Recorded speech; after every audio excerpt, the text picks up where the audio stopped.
Biblia inasema kusikiliza sio tatizo, ila kuyafanyia kazi unayoyasikiliza, that is a miracle inapoanzia.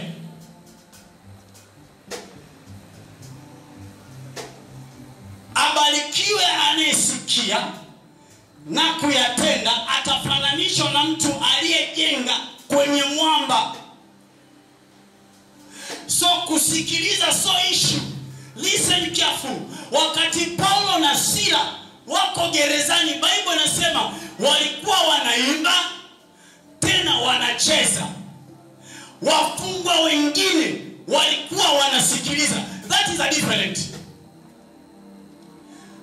Wanasikiliza na wanaweza kusema saizi wako kwenye mtu wa tatu hivi anahubiri. Wanaweza kusema saizi, wanaweza kusema walikuwa wao wanasikiliza, lakini wenzao walikuwa wanaimba na kucheza. When breakthrough comes, was he following who was singing and dancing, not who was listening? Sinaongana naye. Wakati neema inashuka, iliwafuata waliokuwa wanasikiliza, sole wanaimba na kucheza, sio waliokuwa wanasikiliza. Sitamani uweze tu unasikia hapa, alafu breakthrough inapokuja ikamtafuta mtu ambaye kila mtu akipanda anasema najiona mimi. Nataka nikwambie, tutakapoanza kuomba upako utakufuata wewe. Unafikiri wale wafungwa wengine walikuwa hataki kutoka? Watch. Kwa nini walikuwa hataki kuimba? Kwa sababu walichokuwa wanajua kwenye akili yao, yani kwa kuimba tu na kucheza nitatoka. Sijui unanielewa? Yani eti tu kwa kuimba tu Yesu ni Bwana ndio nitatoka. Haiwezekani. Hapa lazima aje kwanza mtu anitoe, pili aje aniwekee dhamana. Unapokuja na program zako mbele za Mungu, na wakati Mungu naye ana program jinsi ya kukubariki, utabaki kuwa yule yule. Sisi tunaelewana? Tunaelewana watumishi wa Mungu? Wakati Musa anarudi kwenda Misri, alishika fimbo, na aliposhika fimbo aliwaambia ndugu zake, wakaja wakamzunguka kama mlivyonizunguka hapa. Alafu ndugu akamwambia, ulikuwa wapi? Akasema, nilikuwa Bwana kanitokea, amenipa fimbo hii, amesema leo tutaondoka. Walianza kucheka. Wakasema, Musa, are you mad? Yani fimbo ikashindane na mizinga, fimbo ikashindane na bastora. Are you mad? Musa akasema, Mungu kaniambia kwa fimbo. Sio, unaelewa? Wakati unawaza kwamba Musa basi ungekuja na shotgun machine, ungekuja na mabomu ya nyuklia, hapo ndio ningeamini kwamba tutatoka. Unakuja na fimbo mbele ya watu waliobeba nyuklia, mbele ya majitu haya. Are you serious, Musa? Sio, naongea na nani? Sio, naongea na wewe? Sio, naongea na wewe? Musa akasema, mimi Bwana kaniambia mtatoka kwa fimbo. Mimi Bwana kaniambia. Nisikilize, ukija mbele za Mungu pamoja na knowledge yako, hautasense chochote. Huwezi ukasense chochote. Hata nikisema hapa kwa jina la Yesu, today is your day, na hivyo anamjua baba wa nyumba wangu huyu, hivi anajua hata hapa nimekimbia kitu gani. Hata Elisha aliposema kesho majira kama haya, kesho unga mzuri utauzwa kwa bei che. Wakasema, Musa, afadhali kungekuwa kuna mashamba tungeamini. Hakuna aliyelima nchi nzima, mipaka imefungwa. Kufumba na kufumba imetoka wapi? Naongea na mtu. Kwa imani ulionayo na ujumbe huu uvichanganya, alafu ondoa Mimi najua wewe ni mzuri sana. Najua wewe ni handsome sana. Najua umesoma sana. Lakini itapokuja isha kwamba hebu tutamke kitu mbele za Bwana, ondoa kila aina ya ulivyo. Alafu mwambie Bwana, nipo kama nilivyo. Aingilie katikati mambo yako. Bwana Yesu asifiwe. Bwana Yesu asifiwe. Tunaelewana? Watch. Issue ya birika la Bethesda au House of Mess. Ukiangalia nje kwa lugha ya leo iliandikwa Church of Mess, ila ndani ya kukua na rehema zozote. Sisi kama tunaelewana. Maana kibao cha kanisa kilikuwa kinasema Pool of Bethesda au House of Mess. Lakini kiukweli hakukuwa na rehema wala huruma zozote. Why? Watch. Bible inasema walikusanyika vilema, viwete, viziwi na wasioona, alafu mbaya zaidi na waliopooza. Alafu angalia sehemu wanaotakiwa wapokee uponyaji ilikuwa iko juu. Automatically kwa wewe ambaye hauoni, utawezaje kwenda mwenyewe ukaingia? Tuelewana? Kwa wewe ambaye ni kiwete, siko taasisi na siko baadhi ya hata sehemu kama hizi utakuta kuna njia maalum kwa watu wenye changamoto ya ulemavu wa viungo, si ndio? Lakini sehemu ile ilijengwa kama mtu ambaye unatakiwa ufike ukiwa na nguvu zako. Kwa hiyo sio huyu tu mwenye miaka 38 aliyekuwa na changamoto. Hata kipofu pia itakiwa apate mtu wa kumshika, kumwambia twende. Hata kiziwi asiyesikia itakiwa apate mtu. Utaniambia itakuwaje huyu aliyeparalyze sasa? Hakuna mahali ambapo pana sense. Engefikaje? Automatically ulihitaji mtu ili akuingize kwenye majira mapya. Na hata leo utapokea nguvu itakayokupeleka kwenye majira mapya. Kwa namna gani mimi sijui, kwa uwezo gani sijui, lakini namwamini Mungu aliyenituma kwamba utakaposimama kuna mtu utasema naye. Utakapozungumza kuna mtu utasema naye. No matter you are bishop or not. Lakini Bwana husema na watu kwa vinywa vya watoto wachanga. Niko ameweka neno lenye nguvu na misingi isiyotikisika. Sitakuwa katika jina la Yesu. Ukawe katika jina la Yesu. Kwa hiyo condition ya pale namba 6 inasema palikuwa pana hekalu la Suleiman. Alafu palikuwa pana sehemu tena pana birika za wonderful things. Watch. Kwa nini hawa watu waliokuwa wagonjwa wasiende hekaluni? Na vilikuwa vinatizamana kati ya hekalu na birika. Kulikuwa kuna haja gani ya kuweka birika wakati kuna hekalu? Moja ya umasikini tulionao sio pesa kwenye makanisa. Tuna umasikini wa kutupwa wa nguvu za Mungu. Hatuna. Tuna vyombo vizuri sana, tuna vitu vizuri sana, lakini nguvu ya Mungu hatuna. Sinaongea na wewe. It means kwenye hekalu la Suleiman Mungu alishahama muda mrefu. Kule walikuwa wanapiga tu story tu. Ndio hapa Pastor Isaac anasema umbea mwingi, ila anasali kwenye hekalu la Suleiman, ila ni umbea mtamzima mpaka amempa kilanja wa umbea, lakini anasali kwenye hekalu la Suleiman. Inamaanisha kwamba Mungu amehama, alafu nguvu zake za kuweza kuwaponya hata viwete zinapatikana nje. Sinaongana naye. Tunaenda sawa. Anasema malaika anapokuja anayatimua maji, alafu wa kwanza kuingia, sio wa pili, wa kwanza kuingia anakuwa mzima. Kwa hiyo birika hili lilikuwa haliangalii ugonjwa wako una muda gani. Alikuwa anaweza kupona mtu ambaye amepata ugonjwa leo, lakini akifanikiwa kuingia leo anakuwa mzima. Ulikuwa uangalie kwamba umekuwepo kanisani kwa muda gani, ila tension yako.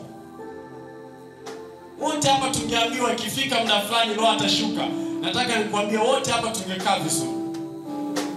Ndio maana Yesu akaacha fungu akasema hamtajua saa wala wakati, ila iweni tayari wakati wowote. So na wewe uwe tayari wakati wowote. Na hayo Pastor Isaac akasema kwamba wakati wa mahubiri yanafanyika hapa kuna watu watakuwa wanapokea vitu. Usitaki kikubwa, unaweza ukakaa hapa alafu kuna kaujinga kuondoka. Hapo ndio mbingu zimekusudia. Nisikilize, kinachotuharibu wakati mwingine ni hiki hapa. Huyu mtu alikuwa amekaa kwenye birika na alikuwa na taarifa zote za ile birika, lakini ukimuuliza sasa mbona wewe bado maana yake alikuwa akitokea tu mtu akiongea dada habari, anaanza kumpa siri. Yaani ukitoka hapa Dar es Salaam ukienda kwetu Kigoma, ukichukua tu madebe mawili tu ya dagaa ukileta Dar es Salaam, kule ni 10,000, unauza 100,000, unatoboa. Wewe una wazo lakini hauna pesa, alafu unampa wazo, hana wazo ila ana pesa. Akishasikia idea yako anaondoka kimya na pesa, anaenda mimi naongea na wewe. Ukikaa usema yani kule kwetu Moshi ndizi ndio usiseme. Una wazo la biashara lakini mtaji hauna, ila lopoloko kidogo kitakuponza. Huyu mtu alipokaa pale Bethesda alikuwa anatoa siri za lile birika, na hata usipomuuliza, kwa sababu hivyo nasema wazi, Yesu tu alimwambia, Bwana Yesu asifiwe, alianza kutiririka. Yaani kwambie ajua hata ni nani. Unaliona ile birika liko moja. Sasa ashumu Yesu ingekuwa na uhitaji wa kuingia kwenye birika, alafu Yesu ana miguu, anaona, ana masikio, nini kingetokea? So kuna vitu unaweza ukao unalaumu kwamba kwa Pastor Haram hakuna upako, lakini umepewa vitu hapa mama, hapa baba. Ni hodari wa kuuza idea for free. For free.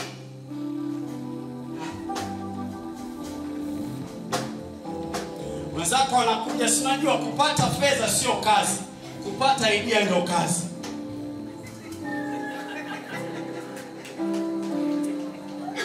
Unapambanua, unajikunja kama unapigania uchumi wa taifa, unaandika kabisa, yani nikipata hela nitajenga choo ambacho nitakuwa na watoza watu, na bafu nitaweka stendi, si nani, mtaji wake tu ni $7,000,000, ila huna. Afu kisha kwambia lete karatasi, unauza kama mtihani vile. Nasema tutaona kesho.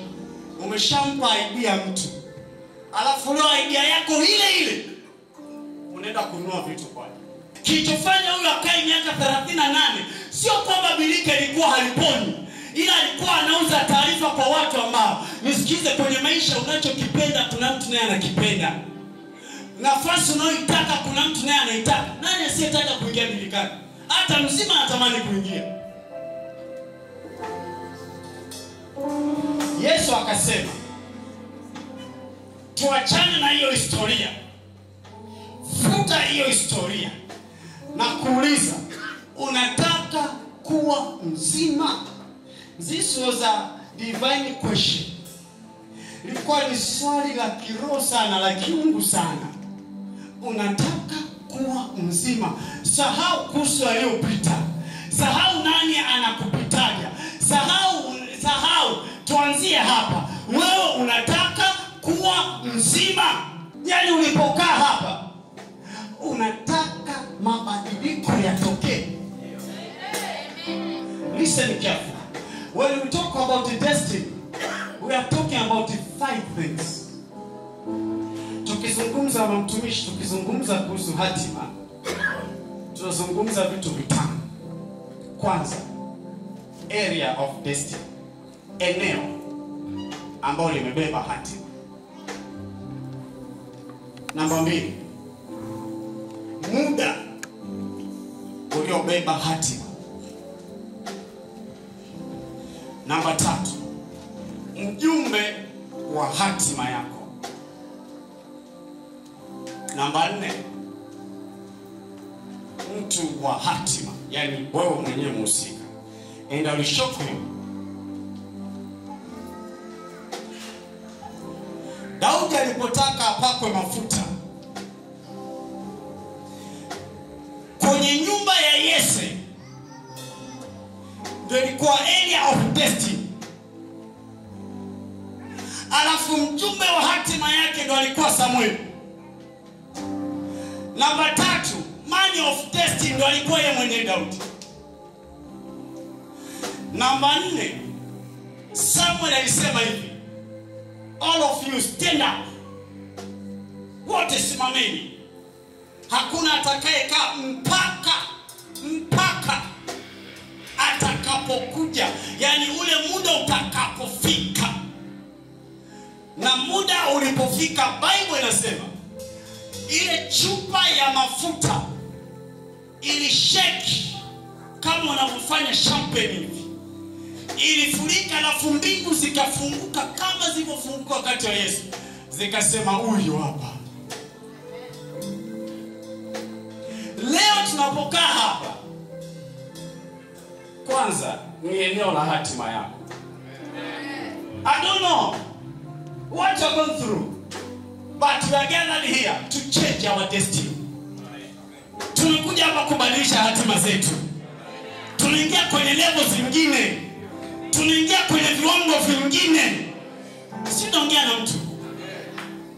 Tunaenda kwenye viwango vingine. Ndio maana tumekutanika hapa. Kuna mtu hajanielewa. Yesu anasema mtaenda Yerusalemu, alafu Yerusalemu nitawapa nguvu. Nikishawapa nguvu, nendeni Samaria, nenda misho ya nchi, nenda unakotaka. I come to prophesy today. I come to prophesy today. I'm here the messenger of your destiny. Nahitaji watu waone waanze kujua nini Bwana anataka afanye. Maana Isaka akasema, kuni naziona mzee. Tunapanda mlimani, madhabahu naiona. Mwana kondoo yuko wapi? Inawezekana umeshakaa vizuri kabisa, alafu kitu kitakapokuwa, Ibrahim akasema Bwana atajitwalia. Tumekaa hapa watu wote, lakini kila mtu amebeba mtu.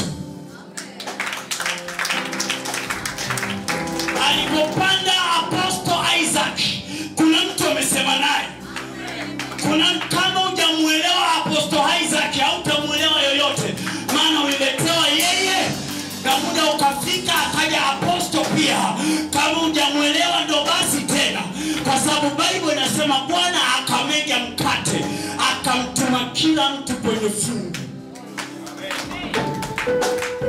Yesu akasema kama hujamuelewa Yohana, hata ingekuaje mimi hamtanielewa. Alafu Ibrahim akamwambia tajiri, hata ingetoka mtu huku akaenda kuhubiri chini, hakuna atakayeelewa. Msipowasikiliza hao ambao wanaongea saa hii, hakutakuwa na majira mengine. Leo kuna hatima ya ndoa inaenda kubadilishwa na kuandikwa vingine. Leo hatima ya huduma inabadilika, inaenda kuandikwa vingine. Leo waonaji wataenda kuona kwa jina la Yesu. Leo waombaji wataenda kupokea kipawa kwa jina la Yesu. Mtanielewa? Sijui kama mmemwelewa baba alipokuwa anasema. Bible inasema Yesu alipofufuka aliwatokea wanafunzi siku ya 40, alafu akapotea, akakaa siku 10 tena. Akasema hizi siku 10 ya 10 tukutana Yerusalemu. Listen. Unaposikia Pentecost, neno Pent it means 50. Yani siku 50. Ni siku 50 ambazo Roho anajidhihirisha mwenyewe. Hizo siku 50 Bible kwenye kitabu cha Matendo 1:8 inasema hivi, akawatokea, yani anamwaluka, anamwambia Teofili, nimeona hayo mambo. Na Yesu aliwaambia baada ya kuwatokea siku 40, nendeni Yerusalemu.